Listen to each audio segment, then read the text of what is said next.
Are you truly an independent? You ran once before as a Democrat. Well, I considered a race previously, but ultimately, if you look at my voter registration history, and if you look at my history, I've been a Republican, I've been a Democrat, but I've been an independent for far longer than both of those. I've tried both parties, and I've generally been disappointed. For all of my life, I have been fiscally responsible and socially tolerant. My positions on the issues have been very consistent. It's really the parties and what we're seeing in Washington and really the rush to extremes that has changed.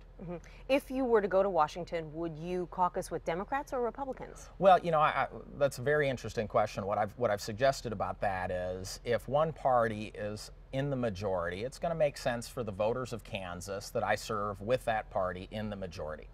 If, on the other hand, our election puts us in a position where neither party has a majority, I think that's a great opportunity for Kansas. It's a great opportunity for Kansas to go to both parties and say, we want to support a pro-problem solving agenda. We want the Congress to start addressing issues, and we will work with whichever party is willing to sign on to a pro-problem solving agenda. But the nice thing is, if that party isn't walking the talk, if they aren't solving problems, if they're operating the Senate in an overly partisan way, it really gives us an opportunity to then switch allegiances and hold the majority accountable, which is something that I think we haven't seen in a long time, is the ability to hold the majority party accountable for actually accomplishing things for the American people. Your opponent says that's a sign that you don't have principles, that you're willing to pick one side over the other based on who's got a majority. Well, I think what principles are is what you can see in terms of my positions on the issues. And I've been consistent on my position on the issues. It takes courage sometimes to do the right thing. It takes courage to stand up to your own party. And I think if you look at my opponent, what you'll see is someone who hasn't stood by his principles, hasn't stood up to his own party when it took a sharp turn to the right.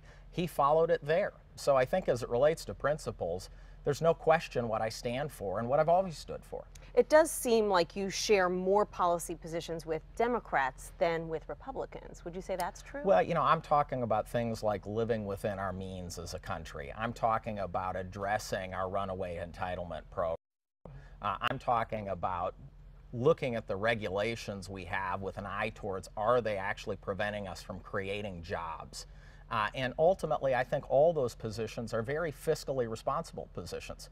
I don't consider them Republican positions or Democratic positions.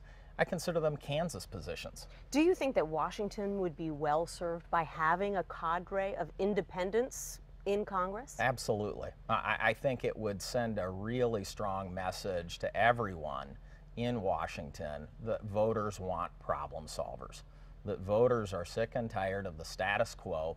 They're sick and tired of the fighting, the name calling, the labeling, all in an effort to get elected and not in an effort to solve problems. I often say that public service requires courage, and public service without courage quickly becomes self-service. And that's what I think we have in Washington today, is a bunch of self-servants. And I think a group of committed independents could force both sides to start really addressing our issues instead of just using them as a way to get reelected. Is it a problem that Pat Roberts no longer has a home here in Kansas? Well, Kansas voters seem to really be gravitating to that issue. I'm concerned about who he represents, and he's not representing the interest of Kansans. I mean, if you look at what's happened over the last 18 months, he voted against the Farm Bill, while another senator from our state, Senator Moran, actually voted to support it and considered it a critical piece of legislation. He voted against the Veterans Benefits Bill. He even refused to vote on the VA Reform Bill. All those things really matter deeply to Kansans, and Pat Roberts is on the wrong side of those issues.